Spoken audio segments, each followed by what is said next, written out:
21 წლის გიორგი ახალაიას მკვლელობაში ბრალდებული ლუკას შენგელია მოსამართლემ პატიმრობაში. მის წინააღმდეგ მკაცრი აღკვეთი ღონისძიება პატიმრობა გამოიყენა.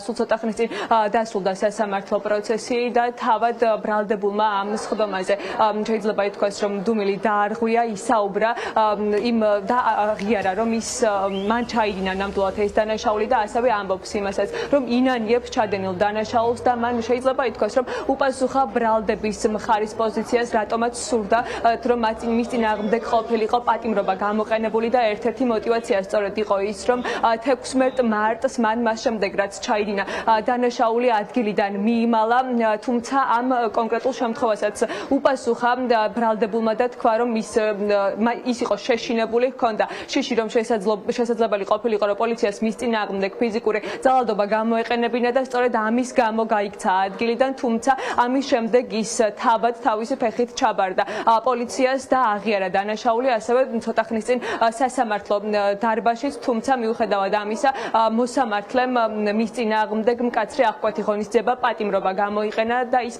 გაუშვა საპყრობილეში.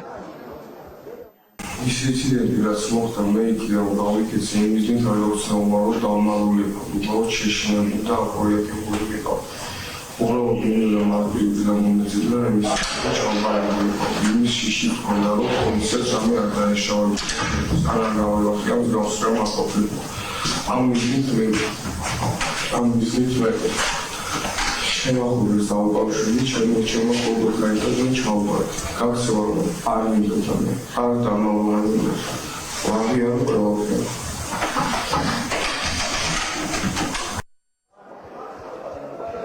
ბრალდების მხარემ სასამართლოზე ცოტა ხნის წინ დააყენა შუამდგომლობა, რომ ის უნდა ყოფილიყო გაშვებული პატიმრობაში, რადგან არსებობდა მიმალვის საფრთხე, ასევე არსებობდა მტკიცებულებების განადგურების საფრთხეც და შესაბამისად სწორედ ამიტომ მოითხოვდნენ ისინი მოსამართლის მხრიდან, რომ გამოყენებული ყოფილიყო ლუკა შენგელიას წინააღმდეგ პატიმრობა, თუმცა როგორც დაცვის მხარე ამბობდა, არ არსებობდა საქმეში არანაირი მტკიცებულება იმის, რომ შესაძლებელი ყოფილიყო ლუკა შენგელია მიმალულიყო და ამიტომ დაცვის მხარე შესაბამისად 10,000 ლარიან გირაოს მოითხოვდა და ასევე არგუმენტად ასახელებდა იმასაც, რომ მას შემდეგ რაც ლუკა შენგელია მიიმალა, ის თავისი ფეხით ჩაბარდა პოლიციას, თუმცა მოსამართლემ საბოლოოდ დააკმაყოფილა პროკურატურის შუამდგომლობა და მის წინააღმდეგ აღკვეთი ღონისძიების სახით იქნა პატიმრობა გამოყენებული.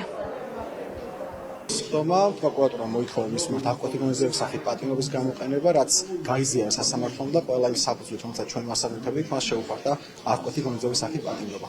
ბრალდების მხარის მოსაზრებით არსებობდა ახალი დანაშაულის ჩაყენის, მიმალის და მტკიცებულ განადგურების საფრთხები, რაც დაკრძალული იყო თავად ბრალდებულის პიროვნებაზე, იმაზე, თუ როგორ განხორციელდა დანაშაულის ქმედება, ბრალდებულის ქცევაზე დანაშაულის ჩადენის შემდეგ ის რომ ის მიიმალა შემთხვევის ადგილიდან, იმაზე, რომ ის შეეცადა დანაშაულის ჩადენის იარაღის დანის გადამალვას და ყველა ამ საფუძვლის ერთიანობით ბრალდების მხარემ მოითხოვა პატიმრობის გამოყენება, რაც ასევე გაიზიარა სასამართლომ. პროკურორმა მოითხოვა დაპატიმრება რამდენიმე საფუძვლით, მიმალის საფრთხე და მოაჩინა ხელშეუშლის გამოძიებას და კვლავ გააგრძელებს დანაშაულის ქმედებას. თუმცა არც ერთ ამ საფრთხეებზე პროკურატურას წარმოდგენილი არ ჰქონდა მტკიცებულებები არა და საქართველოს კანონმდებლობას და ადამიანის უფლებათა ევროპული კონვენციაც ამ შემთხვევაში ითხოვს მტკიცებულებებს ამ საფრთხეების დასამოთებისათვის.